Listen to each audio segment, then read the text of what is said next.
নিজের সবটুকু উজাড় করে দিয়েও যাকে পাওনি তাকে আর না খোঁজাই ভালো।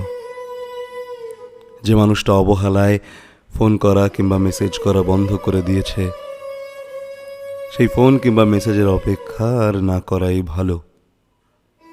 যে দরজায় বারবার কড়া নেড়েও কোনো উত্তর পাওনি তুমি, সেই দরজায় আর নতুন করে কড়া না নাড়াই ভালো।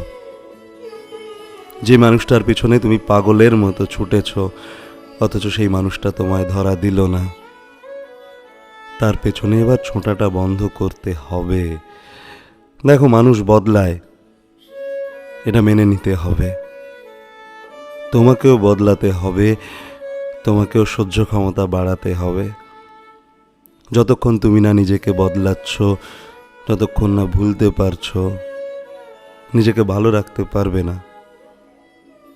তাই যদি ভালো থাকতে চাও, ক্ষমা করে দাও, বুঝলে?